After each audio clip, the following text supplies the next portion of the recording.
Welcome to Still Growing in Grace, a program dedicated to inspiring joy, giving hope, and delighting in grace. I'm Mike Zenker, and I'll be sharing with you a message of hope that will expand your understanding of God's love and amazing grace. God already deeply loves you, totally accepts you, and really, really likes you. Growing in Grace Ministries Canada and Hope Fellowship, your community church, invite you to enjoy today's program as we dig deeper into what it means to be still growing in grace. Hello, welcome to Still Growing in Grace, a program that highlights that all of us are still growing. None of us have arrived, and there's so many topics to learn and grow in. Welcome, Bill Thrasher from Atlanta, just south of Atlanta, or are you right in Atlanta? Actually, north of Atlanta. North of Atlanta. Well, how far away from Bill Murray? Bill Murray or Richard Murray? Richard. Bill Murray. Yeah, he'd be laughing too hard. Sorry. Yeah, he's about an hour north of where I'm at. That's cool. Yeah. Have you had a chance to meet him? Yeah, actually, he's come to our house. He actually comes to our home church when we were in session. He's come there quite a few times, and we've had him host and been a participant in several of our conferences we've had here locally. So yeah, he and I are very close. That's cool. I really like him. I'm looking forward to getting to know him. He's an awesome guy. Very much a mentor to me in many ways. What was that noise? Did you hear that? Mm-mm. Oh, I heard some. Okay, I'm going to shut down other things just so we don't have any interruptions here. I want to talk to you about a topic that's come up in one of our small groups here at Hope Fellowship, the idea of the will of God. Now, I've taught on it, I've looked at it, discussed it with people, but I'm hearing a lot of chatter from folks that are deconstructing, those that are growing in grace, those are that don't care about grace. They just like their traditional faith journey, but it's still a big issue. Well, what is God's will? They say, well, God's will is whoever's going to win the election. It's God's will. Or God's will is something we have to tag on the end of every prayer just in case. And I'm thinking, we got to unpack this thing. Yeah. And maybe it's not what we thought it was. I don't know. What have you heard that's causes your flag to go up with alarm? Go, hang on. What kind of comments are causing you to want to jump on the topic of God's will? Yeah, I think you hit a couple of them really clearly, in how kind of many of us who especially come through the Western mindset of church have kind of been taught to evaluate and interpret God's will, right? That God's will is this sovereign hand of control over all things, right? And I've definitely had to challenge that over the last several years of my own kind of, I'm pivoting away from deconstruction and going toward disassembly as my personal word, because I think deconstruction is a sledgehammer that leaves you such small pieces sometimes that it makes it hard to reassemble it back into something that can really still have purpose and structure. So for me, disassembly, I want the same building blocks, but they just need to be put into a different framework, right? Someone I spoke to used the word, it's a renovation more than a destruction. They're mixing up deconstruction with destruction. Exactly. And then deconstruction can be done in a I think a more clean way, if you like all that. But I think that word's grown some pretty, I don't know. Well, that's a whole nother topic for another day. Let's do it. Let's do that topic sometime soon, because that's another big one I want to dive into. So. Yeah, absolutely. But will of God. Here we go. Through my disassembly process, I love to think about words, right? And if you went in and said, "Hey, it's Mike Zenker's will that we were just talking football before we went live." Yeah. That the Patriots do better next year than they're going to do this year with Cam Newton. What would be a synonym for will there? Are you desire? Yeah, exactly. You're not capable of controlling it, right? Mm-hmm. Even if you own the team, you really don't have the capability of you have pieces of control, but you don't have the ability to control all the variables in that situation. And I think when we take desire, and anytime we just substitute that simple synonym, all of a sudden things shift in terms of understanding God's will. That God's will isn't some heavy hand of coercive manipulation, but it is this kind of tug of trying to use compassion and trying to guide us into a place of alignment with where his desires are, and move us into the same mindset as his desires. And then all of a sudden we start co-creating some blessing to this creation that we are both, entangled with, so to speak. Yeah, I grew up praying that I have to pray for God's will, and I have to make sure I find it. If it's going to be, it's up to me. So that mindset was a pretty big one. And as long as I could find a Bible verse to back it up, it's God's will. That's right. And even then, the problem is there's a contradictory kind of thing happening there. Like, God's got all the stepping stones out. He's laid them out for you. But it's you that has to walk them appropriately. And if you slip, then that's on you. And you have to get back on the path and continue to walk them. Or maybe if you're lucky, God will create a new path off that path. But then that path was always really God's will. You just didn't know it.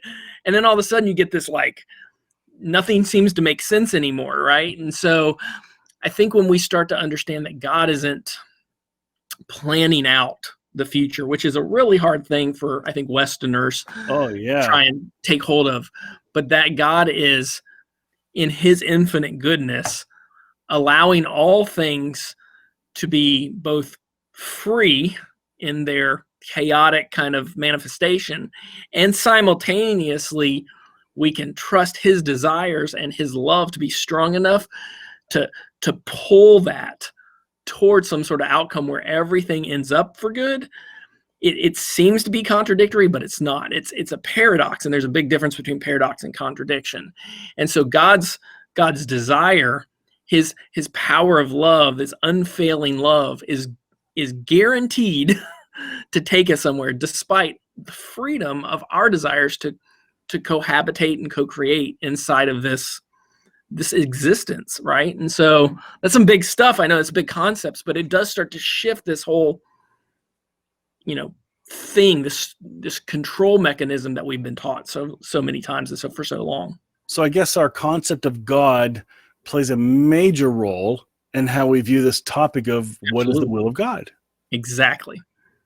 So what would be a harmful perspective that you've come across that is an unhealthy way to see God? Yeah, I think when God,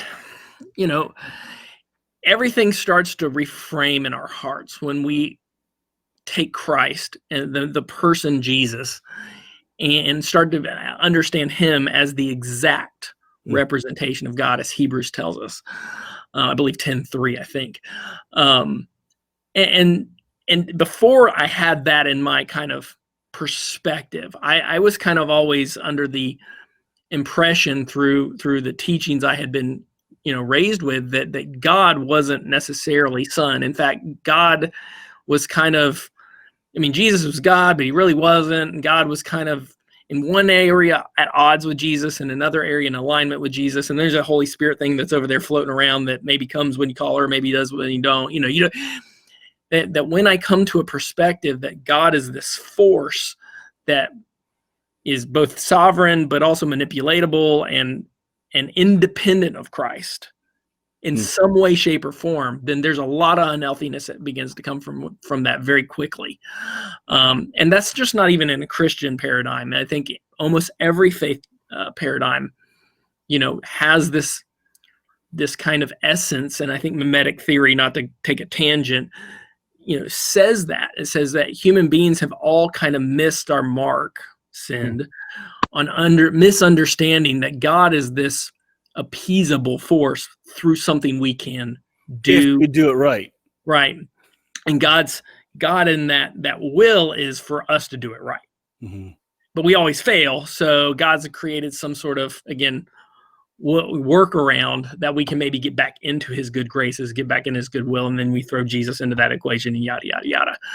When we take that off the table and we replace God's nature with Christ as the exact representation and begin to elevate Christ as the fullness of the Godhead in our understanding, our tangible understanding, and we understand that the Trinity itself in all ways looks like Christ, who laid down his life, who gave up his will, who gave up his control, and decided not to strong arm us into doing something one way only, and yet still in our alienated state, in our place of enmity, gave us grace and gave us love. Well, all of a sudden God changes, and now he's not forcing us into some sort of narrow path of will, but he's bringing forth a fruit, a garden of fruit where our wills begin to blossom with the same desires of his heart.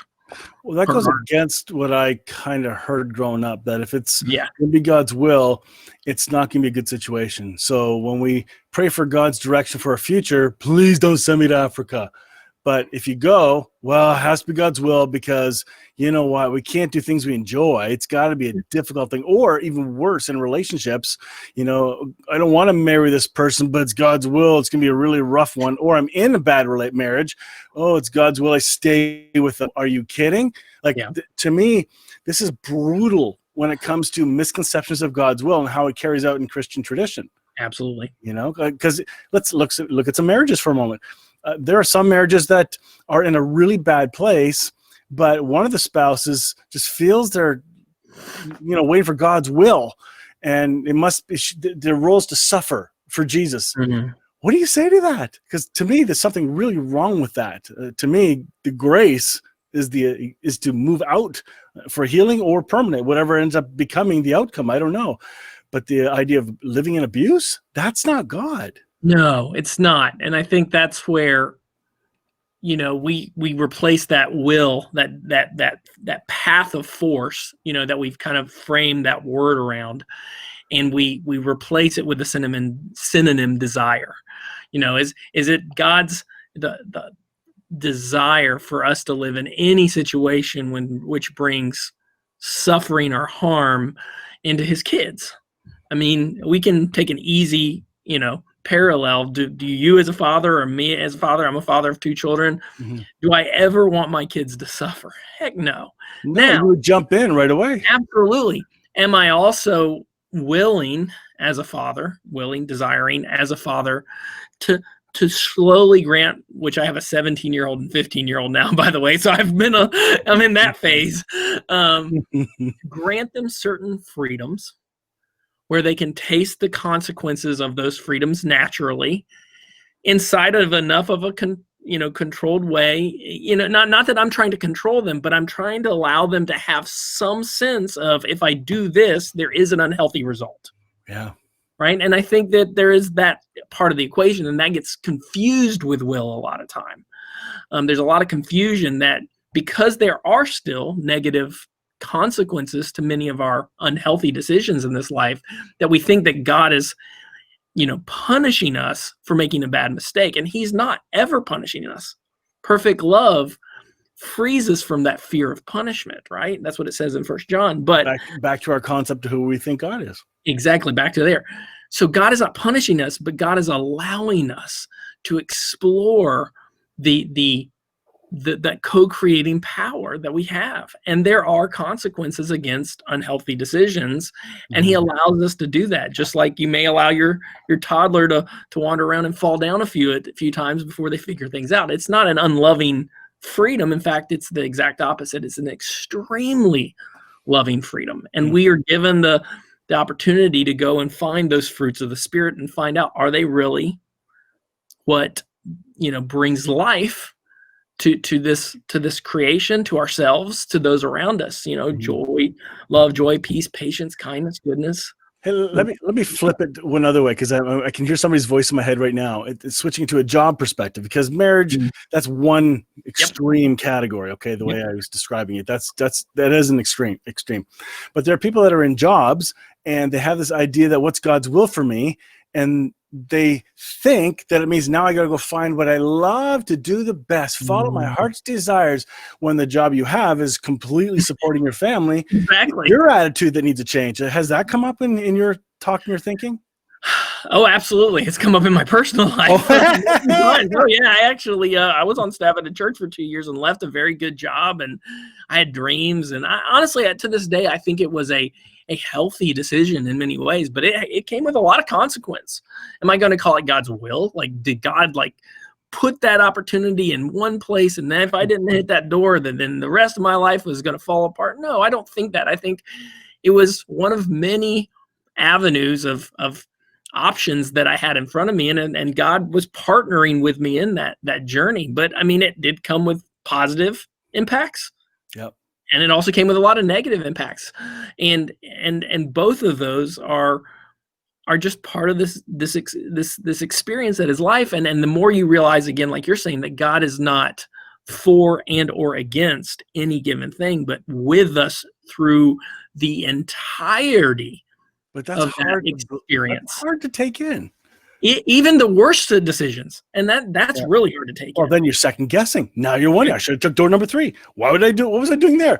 Like, second guess is like the work thing. I mean, let's say you embezzle millions of dollars, and that God partners with that, co-suffers with that. I mean, that just doesn't feel right.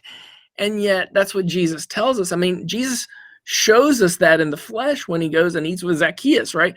Like, he's God in the representation of Christ isn't afraid of getting dirty with us, and also then walking out of that mess with us and walking back to the Father's house where we're covered in pig crap. And because I don't think it's God's desire.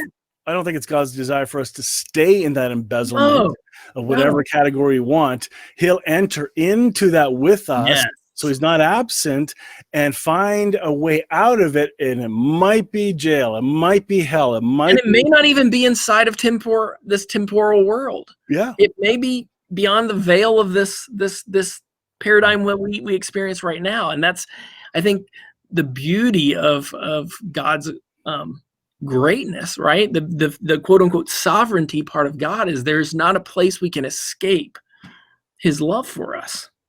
So when somebody asks you, what is God's will? Have you got a response? Or is that too much on the spot?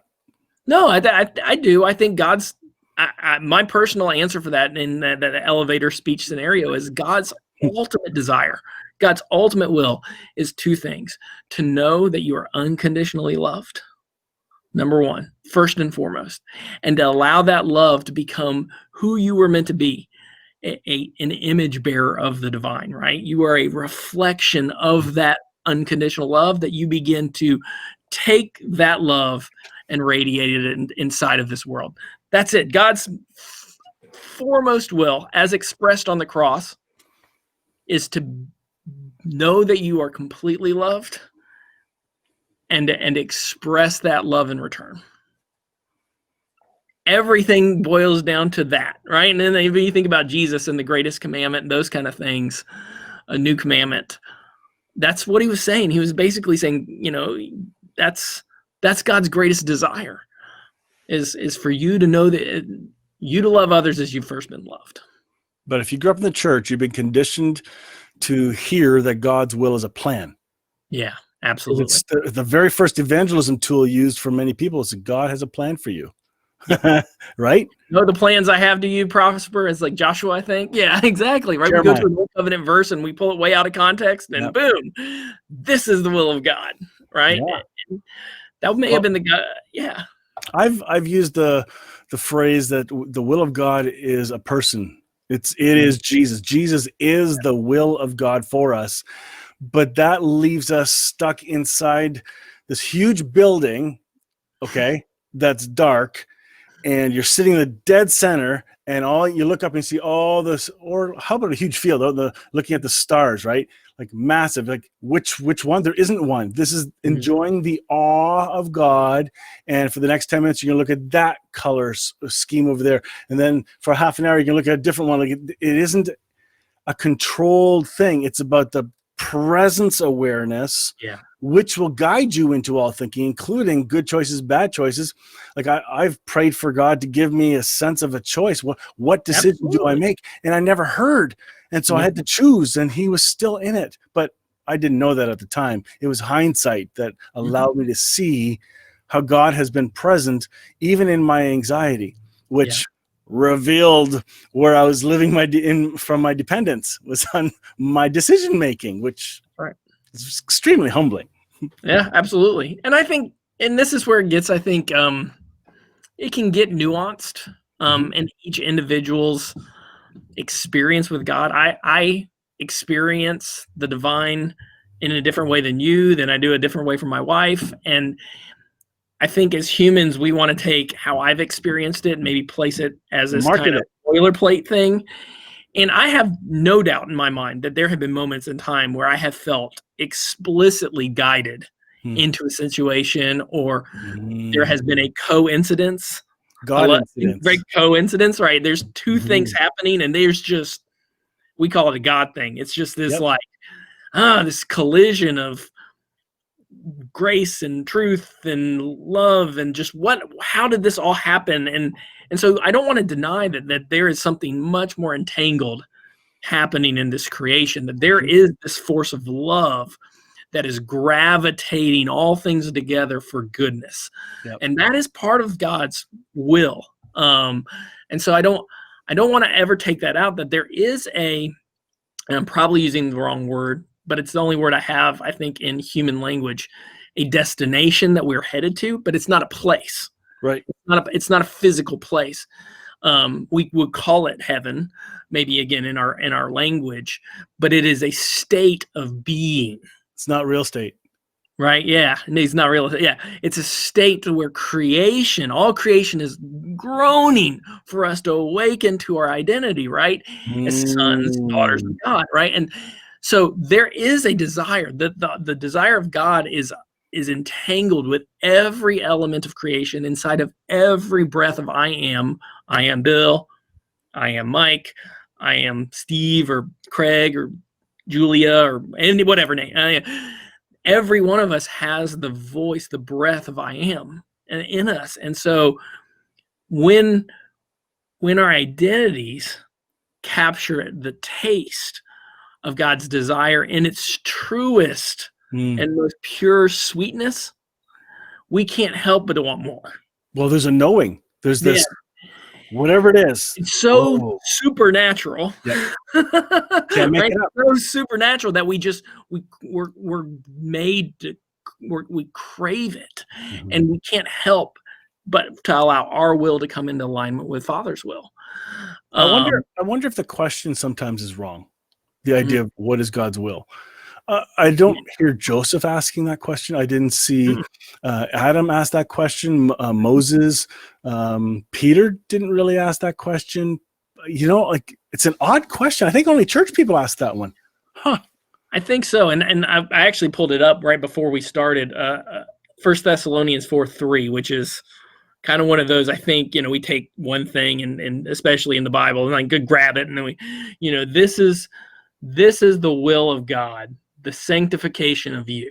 We're like, it's for you to be holy, right? And then we go to legalism and what does holy mean? And this is where all this stems from. Is there's one or two of these writings that we just have totally taken out of context and misapplied. You didn't. You put it into context. At least the way you paraphrased it was to know our identity. Well, if you come from a perspective of identity, exactly. If it comes from a perspective of holiness being the legality equation, right? Then we can twist it, which is what religion does time and time and time again. But once we break free of that bondage and we realize that we are unconditionally included and loved in God's good, great goodness, then now it does become it changes the entire, God's greatest desire is for you to know you are completely set apart. And it goes on in that same verse. Sorry. Yeah. Well, it goes on in the same verse to say you shouldn't, you need to abstain from sexual immorality. But that's not what the words mean, right? It's not what the words mean. It means don't sell yourself. That's all it means. Don't sell yourself. Sell yourself to what? It's not talking. I mean, I think we take it and we literalize things like that so poorly in our, again, the way we've been brought up. We take Paul's writing and we think he's talking about literal sex. And maybe there's a facet there, but there's something so much deeper going on. Mhm. It's about the union that we were made for, not about the union we're selling ourselves into. That's a facsimile of what true union is meant to manifest and grow. So you were Right. saying something about discovering your what? Your start with the C, complete holiness or whatever, but the word completeness snuck in there in my mind. That to discover that how complete we are. That's right. Otherwise, we're craving for something that is already ours, A or sense trying of to lack. become somebody that we already are and don't know it. Yeah. Yeah, we start with a position of lack or an identity of Yeah. lack. Then we can never understand that there's never enough. I've seen that so many times. I know so many people that believe that God's will is for you to have more God. I just need more. I just need more. I just need more. And that goes back to your thing. God's greatest desire, as we've kind of already touched on multiple times, is for you to know that you are completely loved, right? And not completely as in only on God's equation, but that you are full. You are the fullness of that love right now as you are, no strings attached. So that might mean it's not about trying to find God's will, but to find God in us in its fullness so that it will then overflow. It's like popping the cork once we discover, like we shook the bottle long enough that boom, it's going to explode and the carbonation is just going to keep spilling out because it can't be. So you're going to make me go PG-13 on this thing because what you're describing, no. you're describing is the intimacy of orge. Yeah. Right? Wrath. You're describing those things right here. We're taking a little tangent, but God's will is for us to experience his, and this sounds crazy, wrath. Not Euphoria. wrath is in the negative. Wrath is in the passion. The word means swollen with passion. Yep. Yikes. Yeah. So quickly moving on. But that word orge, the word wrath, if you look it up in the lexicons and dictionaries for all the church leaders that study, there's more than one word there listed as definitions. It's like you look up the word root in the dictionary. Well, do you mean R-O-O-T or R-O-U-T-E? Like, what do you mean? So the word orge there is referring to any intense emotion. Absolutely. Well, one of them's anger. Yeah. And then there's excessive love. So which one is it? Like I have excessive anger or emotion or wrath when my kid's about to get hit by a car. I will lunge out to try and save it. Absolutely. And I scream and I look like to the outside. Pardon? Not against us. It's only directed for us. And against anything that harms us. Bingo. Yeah. Bingo. And when we understand, again, now we're redefining in our consciousness who God is. And that starts to then completely reframe his desires as we know them with intimacy, as we know them with union. And once we become one in our alignment of thinking with that, now we begin to manifest and co-create those same desires in our own lives effortlessly. And I don't want to do the things that's harmful to myself anymore, whatever that is. I don't want to make that bad decision. My son made a terrible decision last night. I'm not going to get into the details, but he's having to learn that I can respond with anger or I can respond with grace, right? And I had a little bit of both. Both of them were passionate for my son, not against him, because I don't want him to be harmed by the negative consequences of a 17-year-old boy, right? And so I think my heart for him is the same heart except even better for us from our representation that we see in Christ of the Father. Yeah. That's really cool. I'm looking at the clock. We're done. We are there. 28 minutes and 34 seconds. Wow. We got to come back to this one because I got a couple of notes about God's will that it'd be fun to chat with you about, and if we're prepared for it, it'll go deeper. But the idea of basics, we just talked about the basics today. Then the question of does God control? It's going to come in. It's all part of this. What is God's will? We still didn't define it, although it's being defined. It may not have a perfect definition. And what about free will? How does that fit in? Right? Those are big ones. They are big ones. So if you're game, I mean, maybe we'll pull in Richard Murray into this too. It'd be the three of us would have a great time. I like Yeah. I said, and Okay. I love Richard, and we definitely would have some good conversations there for sure. Good. All right. Well, thank you for taking time with me today. Folks, thanks for watching Still Growing in Grace. Enjoy us when we come back next time, as we can probably continue this topic, or we may popcorn and jump between a couple of topics moving closer to this next season. Thanks for watching, and we'll see you next week.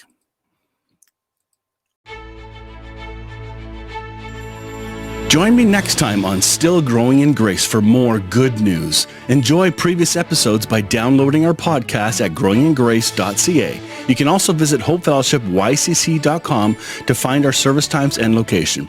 If this show has been an encouragement to you, please consider making a donation today at growingingrace.ca and help us keep spreading this good news. Thank you again for tuning in to Still Growing in Grace.